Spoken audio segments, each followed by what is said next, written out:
Noni Madueke. This one, I mean, it might be the next, by the time this goes out, it might actually be announced. It's on the verge of completion, believed to have passed his medical on Monday, slightly over £50 million going to Chelsea. And it's fair to say this one has not been very well received by a lot of Arsenal fans. I mean, I've seen that petition with thousands of signatures calling for Arsenal to cancel the deal to bring Madueke to the Emirates. It's a horrible feeling for a player coming in, seeing that, so many fans are already against your signing when you've not even pulled on the shirt yet. And of course, we know how much pressure Gyökeres is going to be under, but Madueke, because of the fee, the reaction, the fact that he's coming from Chelsea, every little mistake is going to be, really heavily under the microscope. So is it fair to say that he might be under the most pressure of any Arsenal signing this summer?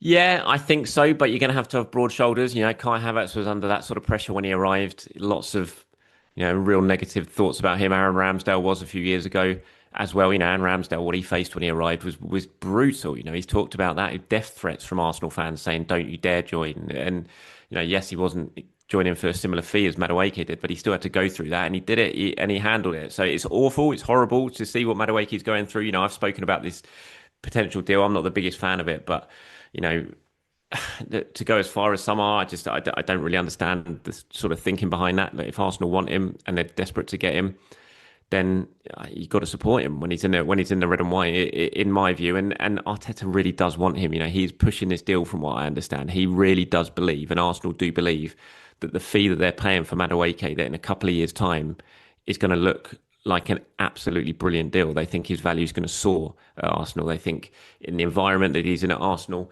that they can really improve on what he's done so far. And they look at the data and what he will bring to this team, and they think he's going to be a really, really good signing. So, they know far more than we do when it comes to football at the end of the day. I know we all like to think we know a lot, but these guys get paid the big money because they know what they're doing and they know what they talk about. And at the end of the day, there hasn't been that many massive misses from Arsenal. There's been a few in the transfer market since Arteta arrived, but on the whole, they've been very, very good and successful with players that they've signed. So it's going to be tough for Madueke, but if he can just prove why Arteta wants him, then Arsenal fans will start cheering. Look at Havertz now. Look at this. Look at what he's like. Look at the noise in the stadium every time he scores a goal, the song, the chant, everything like that. He turned it round. He absolutely turned it round. And Madueke, I'm sure can. He's 23 years old. He's got bags of potential. It's just that end product. And if Arteta can work on that, the coaching staff can work on that, and he can start really delivering in and around the penalty area, then, all those negative views will very quickly disappear. I also think, by the way, before we move on, that I already think the negativity towards that signing is lessening a little bit now because the striker's happening. If Madueke had signed at the end of the window and Arsenal already had the striker on board and potentially another attacker on board, there would be far less negativity towards the signing. Certainly as much hostility anyway, real sort of public hostility towards it. So I think he's a bit unfortunate that that deal just has been wrapped up ahead of the striker deal, and it just added to the frustration, I think, of why aren't we getting a striker through the door, paying Sporting an extra 5 million, that sort of thing. So I already feel like the social media mood has lessened a little bit towards Madueke, and I don't think when the announcement does come, which I don't think is going to be today, by the way, although we're recording this on Tuesday, I think it'll be later on in the week. But when that announcement does come, I don't think it's going to be quite as brutal as a reaction now because of what's happening with Gyökeres as it would have been last week. Yeah, I think that's a really important point to mention because, I mean, yeah, the Madueke stuff came out when Arsenal, of course, they made their Kepa, Zubimendi, and Norgard signings, but like you said, there was no breakthrough with the striker. Whereas now you've got Gyökeres, Madueke, and also the Mosquera breakthrough as well. That's really good news for Arsenal. And you also mentioned there about how they have all the data, they're doing all their analysis, they know a lot more than we do. But in terms of where Madueke might fit in at Arsenal, of course, he mainly played off the right for Chelsea, but Saka is indispensable in that spot for Arsenal. Like he will start if he's fit. And spending 52 million on a second string right winger, that's a lot of money for a backup. But he can play on the left. He's versatile. We know Arteta loves that in a player.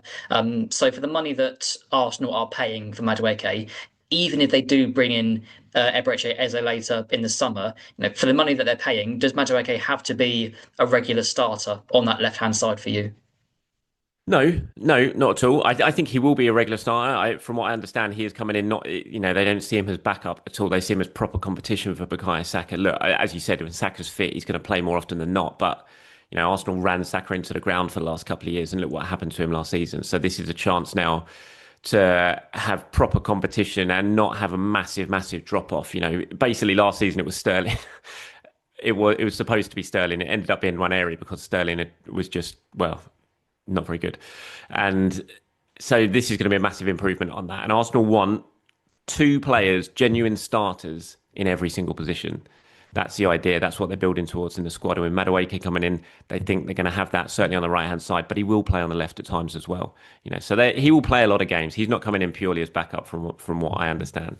And I also think the way the market is nowadays, 50 million, it's kind of what 30 million was 2 years ago, 3 years ago, which is mad to say. And it's kind of your second string players, certainly at the top clubs, are going to start costing that sort of money. Arsenal look at Madueke and they look at Alanga, what Mbuemo might go for, Morgan Gibbs White, João Pedro.